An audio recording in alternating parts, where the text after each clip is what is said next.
I'm upset, right? Because, I don't want the racetrack to go away, but it's not some evil boogeyman. Now, someone might say, well, it's greed. They succumb to greed.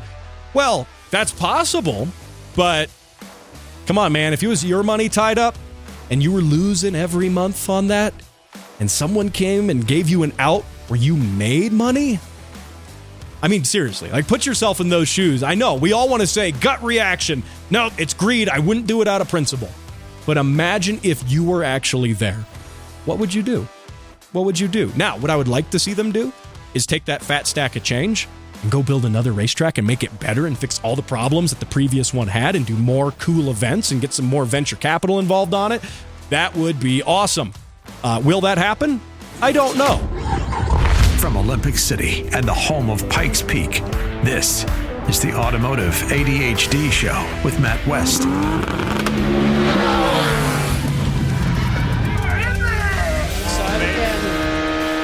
Gets around Dan Welton. Oh, the sounds of IndyCar. Hang on. We got to let this breathe. Hold on. Launches so fast through the middle of the turn. I love it. Those IndyCar sounds were echoing off the walls of the Pikes Peak International Raceway circa 2003. And it's been quite a long time since IndyCar sounds have been heard all across the Front Range and in the Pikes Peak region.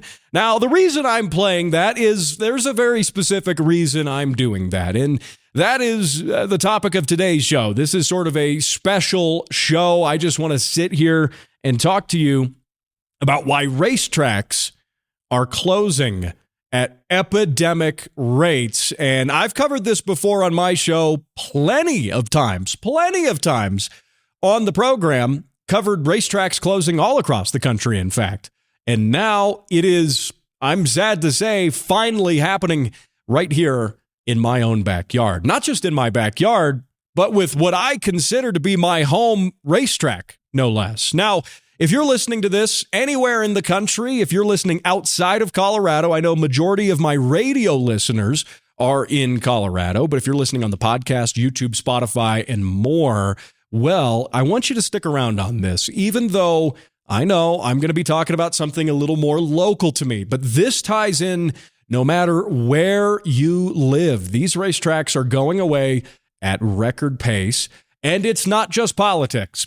I wish I could say it was as easy as just being politics, but it's not. And we will get into that reasoning and maybe what we can do about it. That's what I want to discuss today. I want to thank you for joining me here on the show. By the way, this edition of the Automotive ADHD Show is brought to you by Chemical Guys. More on these guys here in a little bit. I've got the really awesome bucket right here. I'll tell you more about that later on here in the program. Big thanks to Chemical Guys for sponsoring the program. Now, when we look at the Pikes Peak International Raceway, I want to clarify this for my out-of-state listeners because I'm not talking about the Pikes Peak Hill Climb. So don't get this mixed up with the Pikes Peak International Hill Climb. That's the big event that happens every single summer and goes up the mountain itself. It goes up America's mountain. The Pikes Peak International Raceway, meanwhile, is a separate racetrack in the Pikes Peak region, but it is notable for the fact that a lot of Pikes Peak Hill Climb teams practice and test and tune their cars at the Pikes Peak International Raceway. It is a key spot for that. It is the closest racetrack. It's going to be about 20 minutes south of Colorado Springs on I-25.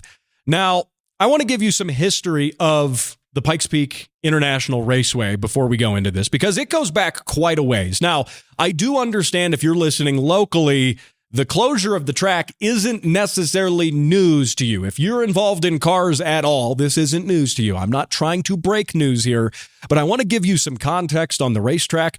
I want to tell you a little bit as well about my personal connection to the track and talk about why this is happening everywhere. And I do mean everywhere. And not to mention, this isn't the first track to close in Colorado. Just 2 years ago, we lost Bandimere Speedway, a legendary local track that hosted huge events. I mean, NHRA stuff, Top Fuel. I mean, this wasn't just, they did local events, but they did really big national stuff as well. So, and I do have some good news on Bandimere, though. We'll talk about that later on in the program. Now, the Pikes Peak International Raceway started out as a horse racing facility. I bet you didn't know that. It started out back in 1960, where is it here? 1964, as a horse racing facility, and it was called Pikes Peak Meadows. Now, that went until 1993 when the horse racing facility closed, and then a developer came in, bought the land, and said, you know what I think we need on this land? A racetrack. Which, by the way, was a great decision. I mean, anytime you're a developer, you could come into this, you could find a big tract of land, big open space. Pikes Peak International Raceway, by the way, the entire plot there's about 1,300 acres. Now, you could just come in and say, I think we need a housing subdivision here and maybe a gas station on this corner. And, let's do a tennis court over here and maybe a water fountain here. People can throw pennies in that. No, these developers didn't do that. These developers said, we want the sounds of horsepower. These are the kind of developers I do like. I might talk negatively about some developers later on here in the program, but not the kind of developers who come in and build a world-class racetrack, which, by the way, is no small feat. Now, the track is, I think, fairly unique for a grassroots motorsports track in its final iteration. But as it started out with IndyCar, you had a D-shaped oval for the track, and the track was actually built 6 feet under the surface level of the ground. So it kind of comes in like a big bowl, essentially. So if you're sitting in the grandstands, you get sort of an amphitheater effect with the cars going around. It's really cool.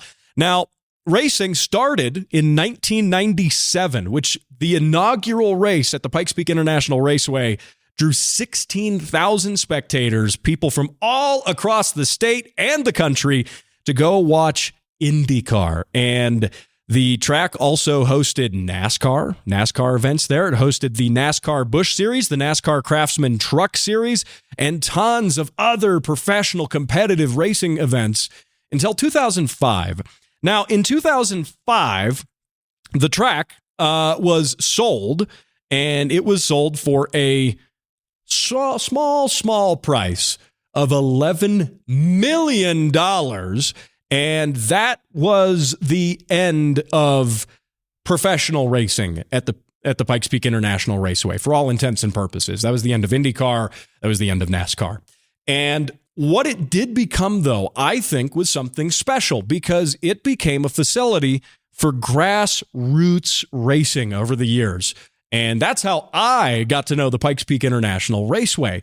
And at the Pikes Peak International Raceway, you have, and we'll just say PPIR for short, but you have a cool course. If you've been to other tracks, maybe road courses, maybe drag strips, they're cool. I like them. There's a lot of great tracks out there. But PPIR was unique for the fact that it was a track built for IndyCar and NASCAR, and then converted for grassroots racing. So you get this D-shaped oval on the outside, which that in itself is cool, but you might want to turn more than left sometimes. Some of us get our kicks from turning right as well, in addition to turning left.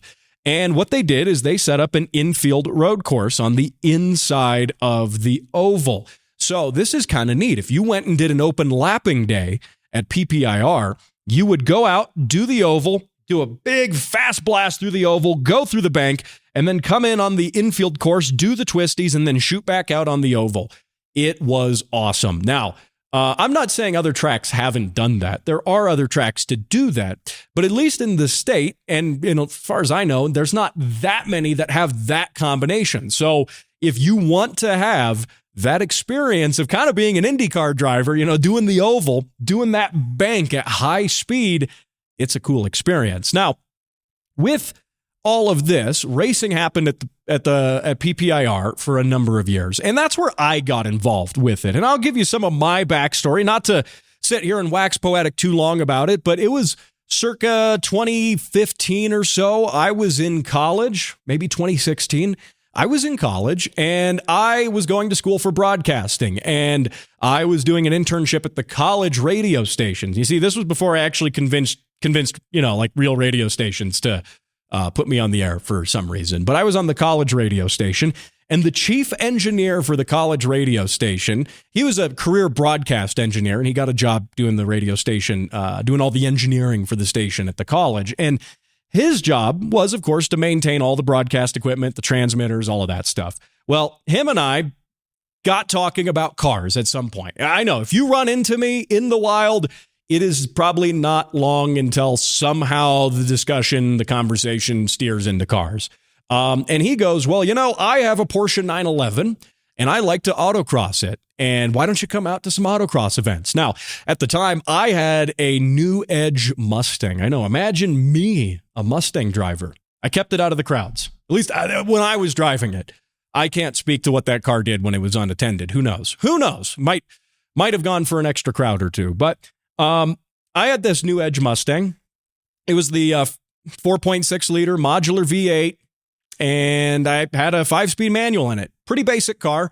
Not that fast, but it did sound cool. That's what was important. So I went out to PPIR, and this autocross, it was an SCCA autocross event, my first track day ever, in the back lot of PPIR. They actually have a big paved section behind the grandstands that they also do like autocross events in. They do drifting. They do certain things there, which is cool. So I go there, and I'm immediately hooked. I am immediately hooked. And of course, no, I'm not keeping up with the guy with the 911, but I'm having fun. I'm chasing down cones and running them over. I'm running over lots of cones. That happens whether it's your first autocross or not. Yeah, some cones might die. But anyway, that gets me hooked. And I start going to more and more events at PPIR. I go to autocross stuff. PPIR did their local Time Attack series, as they called it, which was really just their own version of autocross, but on the infield road course, which was fun. And then they changed the name to Track Attack because I guess, I don't know, probably some branding conflict with like actual Time Attack series. But anyway, that got me hooked. And I spent years after that going to events at PPIR. And that's actually what even got me into buying cars like my Honda S2000, because I was going to enough events and I was modifying this Mustang, and I was doing suspension, I was doing brakes, I was doing different sway bars, I was doing all sorts of stuff to make that car handle better. And I finally got to the point where I was about to drop a bunch of money on a cool Wattslink setup for the car, so we would actually, handle or do a Cobra independent rear suspension swap on it. And then I realized something. I'm like, I can just keep dumping money into this car to make it handle pretty good, or I could just sell it and buy an S2000, which handles good out of the box, and then spend all my time ruining that. I mean, making that car better, at doing stuff like autocross, road course stuff, and all of that. So to me, PPIR, I've done a number of other tracks now. We have other great tracks in Colorado. We've got Pueblo Motorsports Park. I love PMP. We've got La Junta Raceway. We've also got High Plains Raceway. If you're into the road course sort of thing, we've got some good tracks. But PPIR was always the home track. And like I said, I spent a long time at events there. Now, of course, there were drifting events too. I have buddies who would go drifting there. They did 8th mile drags on the straight portion of the oval. It was great. It was really cool. I gotta say, I love the track for what it is. They also did big motorsports festivals. We had Grid Life out there. Just actually this last weekend, the Slush Motorsports Festival was out there. Tons of people showed up to that. Also, because the news had just come out that PPIR is closing. They are going to go through the end of this year, the 2026 season. So they will still be in operation. I shouldn't talk about them in the past tense, but they will cease motorsports activities after the 2026 season is over. Now, of course, there's going to be a lot of big events in that time frame, and they're probably going to be bigger than ever because it's sort of a last hurrah for the racetrack. So we do have that to look forward to. Now, when we look at what's going on there, the local news did cover this, and I'm a little disappointed by how the local news covered it. I'm going to go ahead and roll a clip for you here. Go ahead and check this out. Pikes Peak International Raceway says this will be its final season for public motorsports events at the track. Raceway officials posted the news to social media, thanking the community for decades of support, saying all scheduled 2026 events will continue as planned.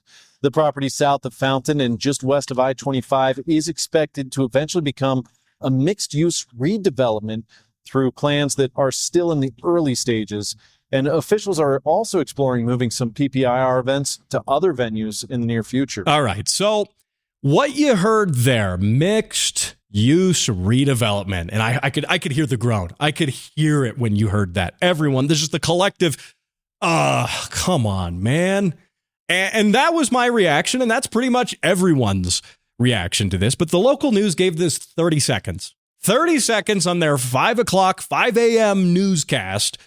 And that just doesn't do it justice, which is why I want to be here to talk about this. But, it doesn't do justice the community connection that is ultimately developed with a racetrack like PPIR. All of the events that have happened there over the years, the friendships, the community, all of that is something that happens at a local racetrack that you just can't replicate anywhere else. It's not going to happen. Now, why is this happening? Well, there's a really good reason for this. And I could tell you, local politics, this and that. No, in this case, it really wasn't local politics. But there was a great op-ed that I saw over on a website called The Conversation. And this is by, and I'll probably end up butchering this poor dude's last name, Dr. Joshua Weidenboenker. Sure, we'll go with that. We will go with that. However, we'll call him Dr. Joshua. How about that? And he is a assistant professor of sports management for Gardner-Webb University. And he has an interesting take on this because he also noticed that racetracks are closing all across the country in droves, despite the fact that legislation is finally coming out to protect these racetracks. In the past, I have been critical of local governments across the nation. Whenever I hear a story of a racetrack, the story is typically something along the lines of the racetrack was there, it had been built in the 1960s, the 1970s. It had been out in this open area for decades and decades. And finally, housing developments encroach on it. They get closer, and eventually they surround the thing. And then residents start complaining. Oh, the noise is so bothersome. They complain and they complain. They complain to their city councils, and city councils go, yeah, those car people, those are real nasty people. We don't want them around. And then what they do is they push the racetrack out. There's lawsuits, all sorts of things happen. This is a regular occurrence, and this has been a problem for a number of years. Now, as of recent, we have seen some pushback on that in various states when it comes to legislation to protect racetracks. And in fact, according to this, over the past year, at least 13 state legislatures have put forward bills that protect racetracks from so-called nuisance lawsuits filed by, property owners, homeowners, business owners who move into the space near the racetrack. And this, for example, Iowa and North Carolina in just last year passed similar legislation as well.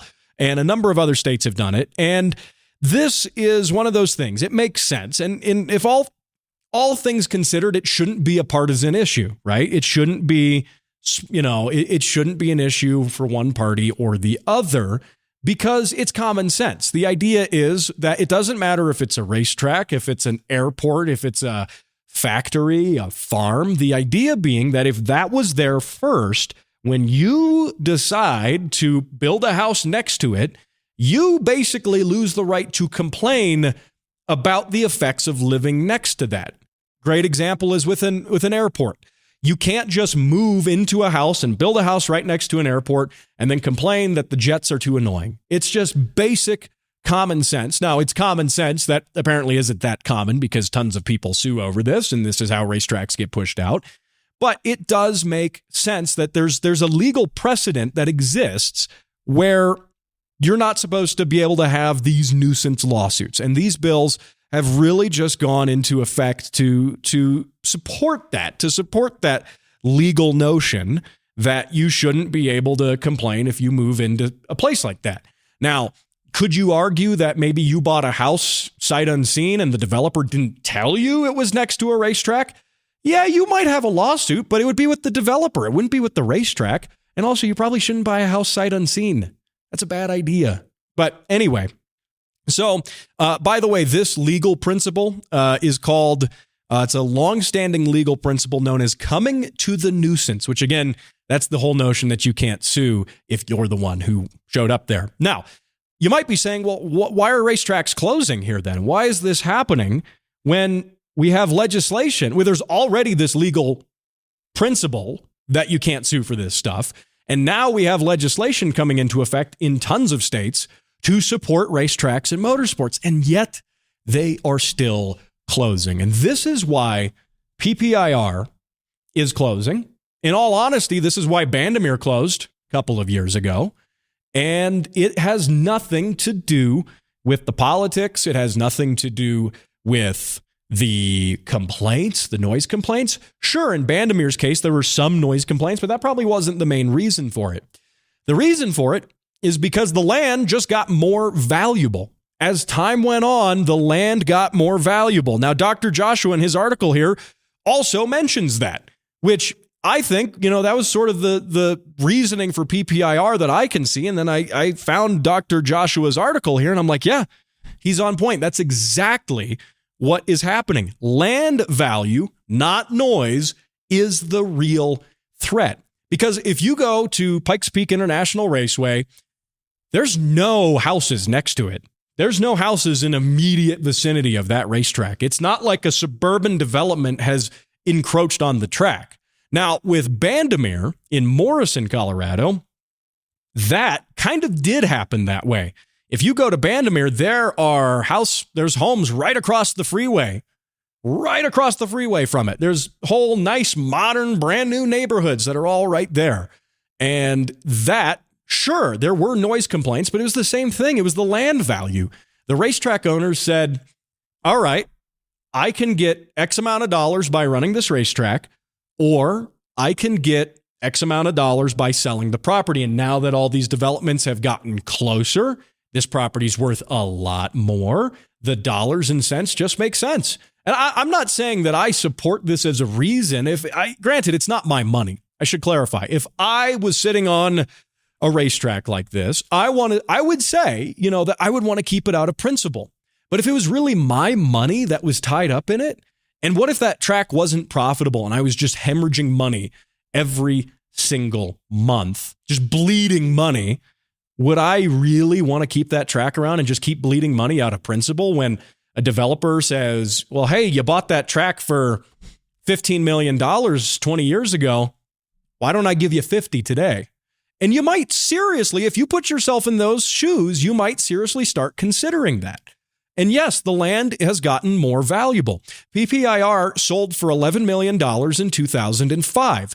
If you were to sell that same land today, it would be a lot more. And I'm not just adjusting that for inflation.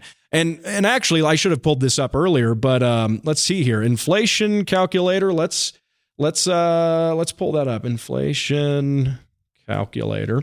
What would $11 million be in today's money? And again, stick with me if you're listening out of state, because this is relevant to you as well. So let's take that 11 million. And that would be in 2005. And that in today's money would be $19 million. So that just with inflation, that's what we're talking. But it goes beyond inflation, because it goes into the realm of, well, it's not just that land's not just more valuable because of inflation. It's more valuable because the real estate landscape has changed. Sure, there's no homes immediately next to PPIR, but the population of Colorado Springs, the population of Pueblo, which is south of it, has exploded over the years. The economies in both of those cities, PPIR is kind of on I-25, south of the Springs and north of Pueblo. It's between them.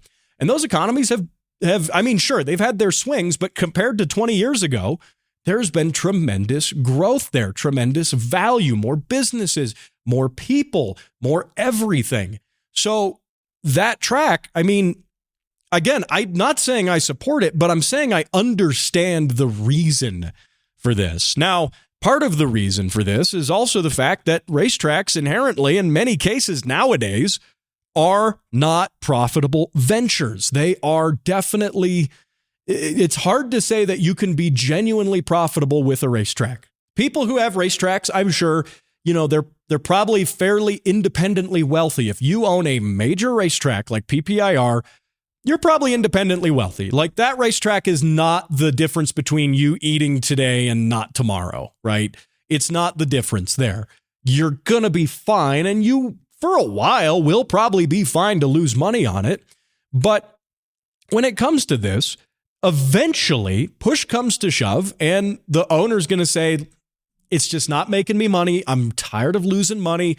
I love motorsports. For one, you don't buy a racetrack and not love motorsports. That would be insane. I'm sure maybe someone has done that, and they're probably the most miserable person in the universe.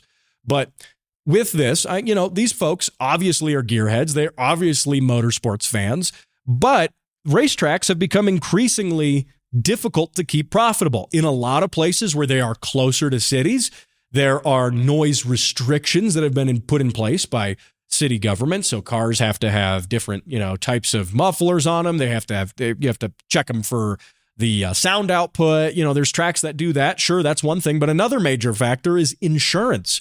Insurance for these racetracks, from what I've been told and what I've heard, insurance for a racetrack, A, is hard to get. B, it's hard to keep. And three, it is hard to keep it cheap. It's going to keep going up as, who knows? Stuff at racetracks happen. That insurance policy is going to end up paying out at some point. That's one of those things. If you have an insurance policy at a racetrack, it's not an if, it's a when. And the insurance company knows that. And they know that you're going to need that insurance at some point. So let's not beat around the bush and say that insurance is a cheap thing. That's a major factor of it. And you have the fact, too, that yes, there are racing events that happen, but if you're doing a racing day, if you're doing an open lapping day, and it's $50 to go around the track, and you have the meat of your season, your main season, where you have your actual racing groups and sanctioning bodies, SCCA, NASA comes in, maybe whatever group comes in to do the Porsche Club rents it out for a weekend, whatever. Yeah, you have those in the main season, but in the early parts of the season, there's really not much going on. You might get, if you do an open lapping day, maybe like 8-9 people show up to it, for anywhere between $50 to $100. Well, that's not a lot of money. That's not paying your insurance policy. That's not paying the employees to be there. And in a state like Colorado, which experiences this phenomenon known as winter, which I know that's a shock if you're out on if you're in Florida, for example. I was just in Florida for a work trip last week, and it was hot. It was really hot and humid already. But Colorado experiences winter as a phenomenon, which means that racetrack is not making any money from basically the end of October through early April, May-ish. Really, your profitability season is between May and October. And that's where it becomes challenging to keep these tracks open. Now, PPIR started branching out into motorsports festivals. Again, Grid Life, Slush, Down to Earth. There's these different festivals. And those, I can't say I've been a huge fan of those, because when I go to a racetrack, I want to go for seat time. That's what I want to go there for. I don't want to go there to watch a concert and then stand around in the sun for 5 or 6 hours before I get my 20 minutes of seat time in a weekend. I don't want to do that. Now, I'm not saying every event is like that. When I've done events, the amount of seat time you get is sometimes disappointingly low, especially if you like to do grip driving. Drifters tend to get a lot more seat time at those events. And honestly, that's good, because drifters can't always go to all the racetracks. A lot of the cool road courses just don't take drifters. They just don't do drift events because it's destructive to the track in certain ways, or they just don't want the liability of it, whatever. So it's good that drifters get to have their time in the limelight at some of these festivals.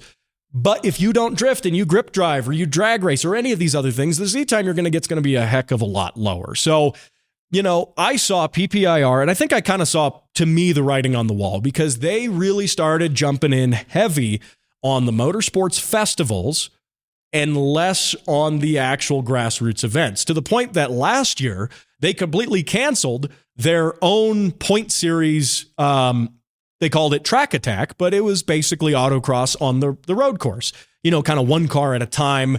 It's timed, and you have a bunch of cars go in a class. They line up, and then they go one at a time. Sort of that style of event, which those are fun. They're not like the big open lapping events, but I enjoyed that, and I got really competitive in the last the last series of that I was running in. I really enjoyed it. It's friendly competition. There's no big prizes, but it helps with that sense of community. It keeps people out at the track often too, because if you want to stay competitive, you can only miss, 2 events. And then if you're missing more than 2 events, you're going to, you're not going to have enough points at the end of the series to actually, place or podium in your class, whatever it is, right? You get the idea. Those events really started to stop happening. Then they completely canceled them, and they tried to bring them back here and there, but they lost a huge core of their audience. The audience, or I should say the people who go to the track, they lost a lot of them. And then they really doubled down on the festivals. And I get it with the festivals. I do from a business perspective, because they appeal to a broader group of people who may not even be that into cars. They just want to go see a cool, DJ or band play while drift cars go around the track. They may not even be that engaged in being an automotive enthusiast. Some of them totally are, don't get me wrong. But, that appeals to a broader audience. And if that appeals to a broader audience as a spectator type of event, well, then you can maybe make some money doing that. The downside to this is you got to pay for the celebrity bands and DJs to show up. Oftentimes they have celebrity, car influencers show up at these events. So there's a fee for that. So even then, it is hard to be profitable. Now, where am I going with this, right? It's just doom and gloom. You can't be profitable with a racetrack. I think that if you have a racetrack, you need to get really scrappy in a way with how you run it and how you do your marketing for it. And you should be doing loads and loads of any type of event that you possibly can and involving the community more. I'm not saying PPIR didn't do this, but I'm saying when you have this, you got to double down on it, and you got to really be a engaged part of that community to, 110% of that. You have to go all out on that. And likewise, as enthusiasts, we really ought to support these local tracks, even if it's an event that maybe you're not racing in because your car's up on jack stands. It's broken. Believe me, I've been there. But you know what? Your buddy's going drifting this weekend. Go out there, hang out for a few hours, get a ticket, buy a hot dog, enjoy the drifting. Like, just doing simple stuff like that and going out to these tracks and showing them that we as a community support them is going to go a long way to encouraging the owners, even if maybe they're not making a ton of money, but they're seeing a really positive community growing around their racetrack. That's going to go a long way to help out. Now, all of that being said, where does that leave PPIR? Can we, I don't know, could we possibly buy the racetrack out? Could we crowdfund the racetrack out? I mean, it's possible, and I'll tell you about it here after we talk about my sponsor real quick, Chemical Guys. They are a new sponsor of the program, and Chemical Guys makes loads of cool cleaning products for your car. If you're like me and you have a bunch of cars, it's impossible to keep them clean. What I do like, though, is the bucket. I have the bucket right here. It includes literally everything you need. It's got a dirt catcher for the bottom of the bucket. You get a big glove here. You get microfibers. You get soap. You get tire and wheel cleaner. You get all of this stuff. By the way, the soap is pretty cool. I've already used some of this. It's a wash and wax, so saves you some steps there. And it also, I mean, can you smell this? Is this smell-o-vision? Oh, it smells good, dude. It smells like grape soda. I don't think it tastes like grape soda. Should I find out? Okay, no, I'm not going to find out. But what you need to do is, if you do have a project car, you want to keep it clean, check out the link in the description on this show on YouTube, on Spotify, and support the show by supporting Chemical Guys. And when you use my link, you got to use my link. It helps support the show as well, because it doesn't cost you anything extra, but it kicks a few cents back my way. You know what? I get a cut out of it. You tell them that Matt sent you, and you get some great products, and you support the show at the same time. Check out that link in the description of the show. Now, what would it take to crowdfund the Pikes Peak International Raceway? I know this is coming because a lot of people have commented it on social media locally, and I don't want to be a downer here, but let's say we took that number I had. It was $11 million in 2005. That's $19 million in 2026. Gosh, that's almost double. Nearly. Not quite, but nearly double when we're talking inflation. And then talk about the fact that, well, the land is more valuable because the cities nearby have grown substantially. Oh, man. What do we want to say? $30 million? $35 million? That's tough to say, because what if we look at the fact that, say if you were to build a housing development there. Now, it said mixed use, so that could be homes, that could be warehouses, who knows what that could be. But let's say you build a premium housing development there, and I'm just going to spitball the math on it here. And let's say that each house sells for $750,000. I mean, that's like a 1-bedroom apartment nowadays, isn't it? So these are 1-bedroom apartments for $750,000. No, I mean, these are probably actual homes for $750,000. Gosh, it wouldn't surprise me. Someone's going to be in California and they're going to be like, oh, $750,000 was actually a great deal for my 1-bedroom condo. No, it wasn't. No, it wasn't. That California air has got to the brain. I'm just saying. But anyway, let's just say $750,000, because that's what a lot of homes in the nicer, newer subdivisions in Colorado Springs, for example, would go for. So, and you would have what would we say the average lot size would be? Like half an acre, right? So you have, and I'm just spitballing this. Someone might come at me with some more realistic numbers here, but let's just do the rough math on this to figure out what a developer who would develop that entire area into homes would theoretically make selling the homes. So if we have this here, let's take 1,300 acres, which is PPIR, and let's divide that by half an acre each. So that is 2,600 potential units here. And let's times that by, I know I'm doing some real heavy math here. If you went to public school, you might not be following along with this. Sorry about that. So 2,600 times 750,000. There we go. That would be, oh gosh, let's see here.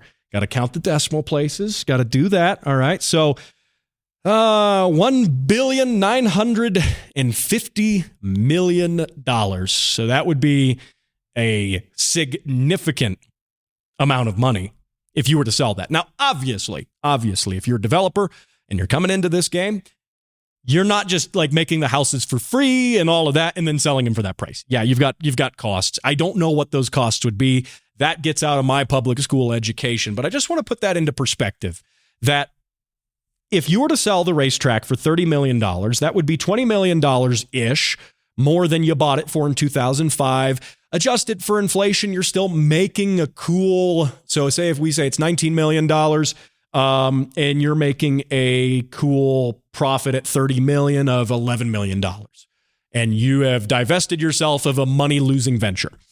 And that developer who just bought your thing and we're saying, let's crowdfund the racetrack, let's do it. That developer is looking at you like, well, I just paid $30 million for that, but I think I could make $1 billion with a B, maybe. And again, with expenses and stuff, maybe they make $50 million, maybe they make 60. Who knows, right?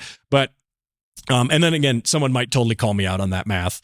If you're in real estate, that would be really cool. Let me know what you think each of those plots of land would go for and how much it would actually cost to develop them. If you were the developer, that would be awesome information. So if that is you can comment on the show here. But again, I'm not trying to get too into the weeds of this argument. I'm just making the point that the developer who's buying this out has a substantial vested interest in not selling it again and developing it. They have a lot of money tied up into that and potential dollar signs that they're seeing after, what they're going to get after they develop it. What would be a better use of our resources at this point?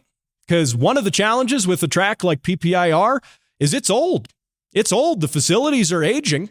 The upkeep on them's not getting any cheaper. If you've raced there, if you've done the open lapping, you know how much they've tried to fix the dip in the oval over the tunnel and how much of a losing battle every year. Yeah, we fixed the dip. There's this bad dip, if you don't know. So there's a tunnel that goes underneath the oval so you can, drive from the outside into the infield section and, park cars there.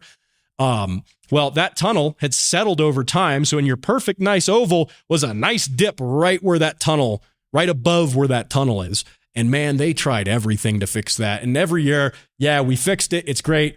No, it wasn't. It sucked. It still threw the back end of your car around. If you weren't paying attention, it would upset the chassis. And that type of stuff happens with an old track. That upkeep is another factor to consider. So what would realistically make more sense here? What would make more sense is if we were going to crowdfund anything, would be to crowdfund a new racetrack.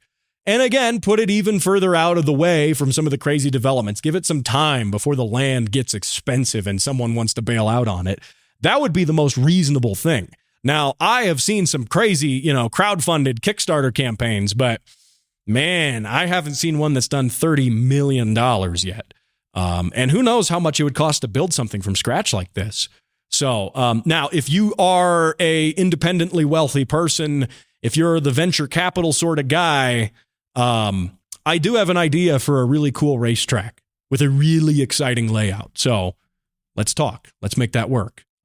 Anyway, so that is, I think, some of the sad situation behind PPIR.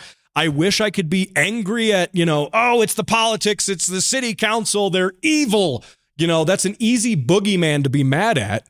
But when the reality of it is just that it's expensive to operate and someone came along and offered them a good chunk of change to get out of it, it's like, I'm upset, right? Because, I don't want the racetrack to go away, but it's not some evil boogeyman. Now, someone might say, well, it's greed. They succumb to greed.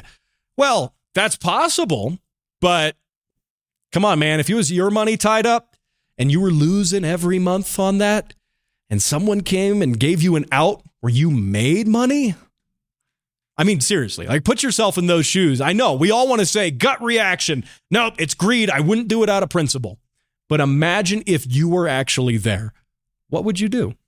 What would you do? Now, what I would like to see them do is take that fat stack of change and go build another racetrack and make it better and fix all the problems that the previous one had and do more cool events and get some more venture capital involved on it.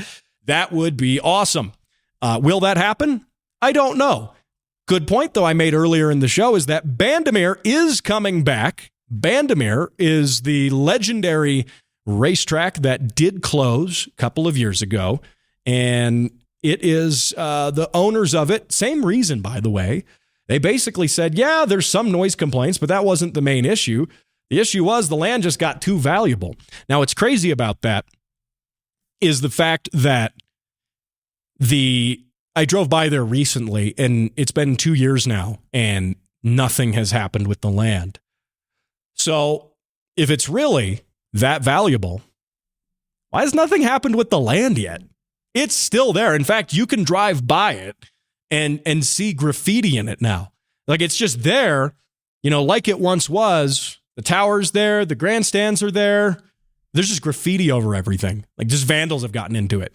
So that's a question. But again, apparently they don't really own it anymore. But according to 9 News here, this happened just a couple weeks ago. The Hudson Town Council approves Bandimere Speedway's plan for a new racetrack, marking the return to Colorado racing after closing its Morrison location. And that is very cool. Now, this new location, they bought the property there. Now they have the council approval for it, which is seriously cool. I am stoked that the Bandimere family sold the land, which was a bummer, but they are holding true to their promise of building a bigger and better racetrack. That is a family that has motorsports running through its blood. That is what that is. That's a family who said, we need to cash out on the land. It's too valuable. We know this is going to hurt. We know this is going to suck, but we promise we'll build back again. And now they're following through with that promise. Now, they actually have to break ground and do all the stuff that happens after that. But for all we know, that might be one of the only new racetracks to be made in the United States at this point. And we should be happy that that's actually happening. And hopefully it can happen pretty soon. That would be very exciting to see that happen, to see a new racetrack. Come on, a new racetrack with a new facility. Now, I get it. Bandamir's different. It's drag racing. It's not a road course like what I've been talking about. But still, that is way cool. We should want more of that. And we should want more racetracks. We should want that, because where do you go from here? We talk about street takeovers on this show, and people continuously go, well, just take it to the track. Well, yeah, I agree. Street takeovers are a big problem, right? They totally are. They're not even car enthusiasts. They're just thugs doing stupid thug things. But with the street racing and the other stuff, sure, if more street racers actually did take it to the track, these tracks might make some more money and stay open. That's fair. These tracks have existed and street racing was still a problem. I get that. But I mean, and I'm not condoning it in this way, but if you start closing down all of the good racetracks, your community is going to see a lot of terrible things in terms of performance cars and enthusiasts doing bad stuff on the roadways that they really shouldn't be. And I'm not saying you should do that, but it's just what's going to happen. You don't give people an outlet for that, and they're going to go kind of rogue and do stuff that's going to be contrary to the automotive enthusiast world as a whole. It's going to create more of a negative image for the public when it comes to auto enthusiasts, and it'll just result in the public wanting more and more legislation to crack down on cars, and it's going to suck more and more to be a car enthusiast. The tracks have an important role to play. They absolutely do. And we should support our local racetracks. You should support your local racetrack. If you're listening outside of Colorado, I do want to thank you for joining me on this because, yes, this is near and dear to my heart. This is something that's very close to me locally. But if you've got a racetrack that you care about, man, show them that you care about that racetrack. And don't let it close. Let them know that the community supports them. I'm going to be going out to as many events as I can at PPIR before they close. We'll even try to get this show out there. I have invited some of the PR people from PPIR onto the show. I hope to hear back from them and get them on the program here. But I'd also love to talk to people at, Pueblo Motorsports Park. What's it like to own a racetrack? What are the numbers actually like? Because I can speculate. I know what I've heard, but it'd be great to hear that firsthand. Now, if you had a cool experience at PPIR, I want you to share that. I want you to comment with that on this video. You can respond to this video if you're watching reels and clips of this video on Instagram, Facebook, TikTok, wherever.